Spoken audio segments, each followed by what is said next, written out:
How to pour a concrete patio.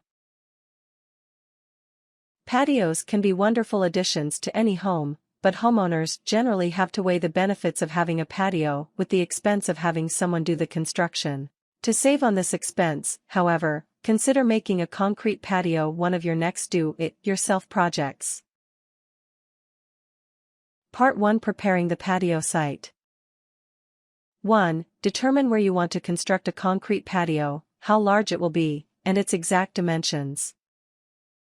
The size of the patio determines the amount of concrete required and whether you will need a mixer. If the patio is too large in area, it might not be an easy DIY job. The location is also important. You want to choose a mostly even area so you don't have to level the uneven ground before you lay the concrete.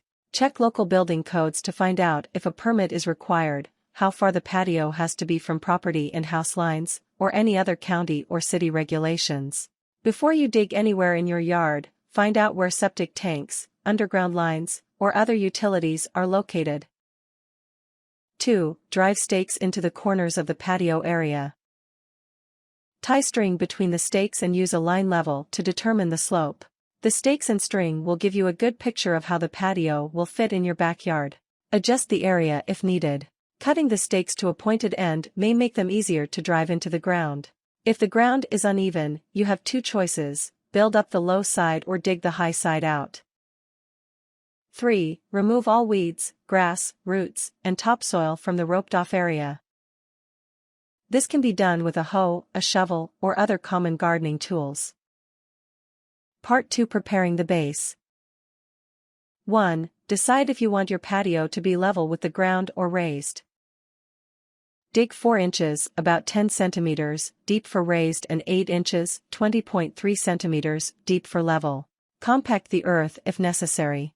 If you're planning on having something extremely heavy such as a brick barbecue on your patio, your first step will be to pour a concrete foundation for added stability. 2. Add a layer of gravel or crushed rock to the compacted earth. Typically, this base will be 4 inches, about 10 centimeters, deep. Ensure the gravel or crushed rock is compacted and laid evenly. Fluctuation in the height of the base can cause shifting or cracking in the patio over time. 3. Drive stakes around the new perimeter of your patio, spaced at least 2 feet, 6 meters apart. These stakes should be slightly outside your original stakes. They will be used in a later step to help support the outer edge of your patio. Make sure the stakes are firmly embedded in the ground. Patios need to slope to allow for water runoff. The standard slope is 1/8 per foot. Check your local building codes for the exact slope dimensions. Don't underestimate the heaviness of wet concrete. Use very sturdy wood or it could bend or even break under the weight. Consider using steel concrete forms to avoid this problem. Part 3. Installing the forms.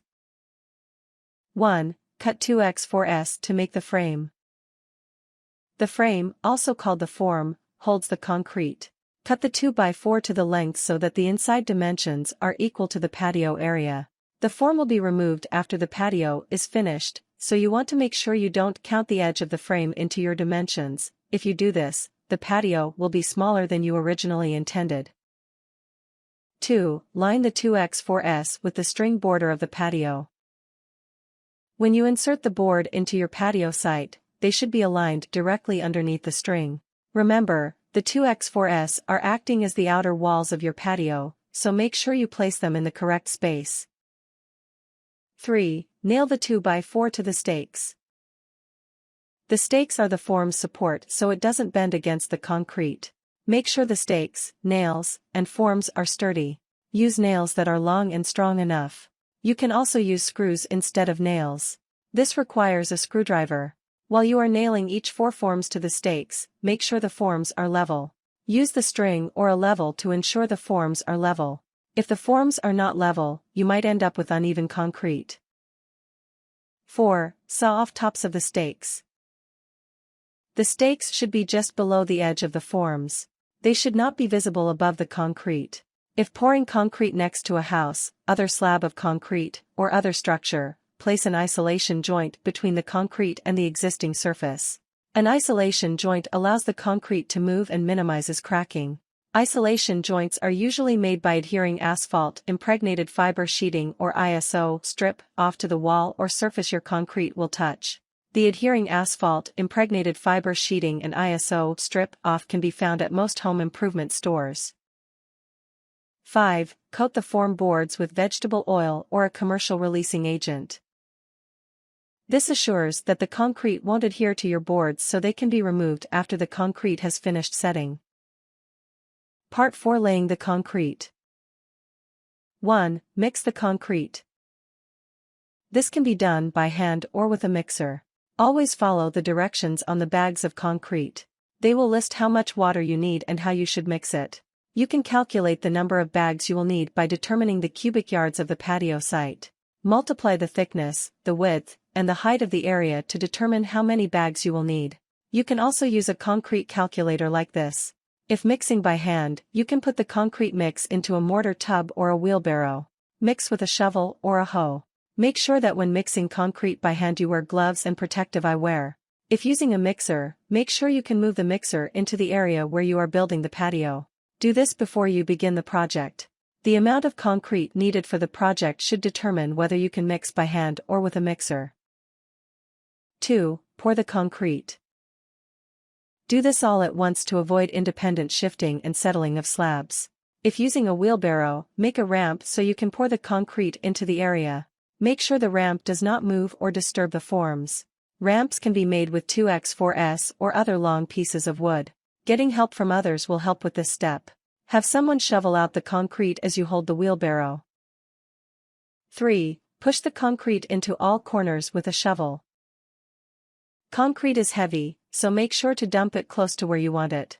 If the area is large, you might want to use a longer tool to spread hard to reach inside areas, or wear rubber boots to walk in the concrete as you spread.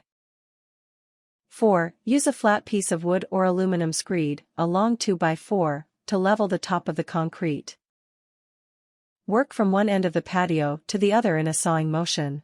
This is easiest done with another person. 5. Use a bowl float to smooth the concrete surface. Move the float back and forth to smooth the patio and to fill in low spots. Water will float to the surface during this process. Wait until the water disappears to finish the patio. 6. Put on the finishing touches. Using an edger, slide it between the forms and the concrete to create a rounded edge. When the concrete can support your weight, cut grooves in the concrete every 8 feet. These are control joints that help if the concrete shifts or changes over time.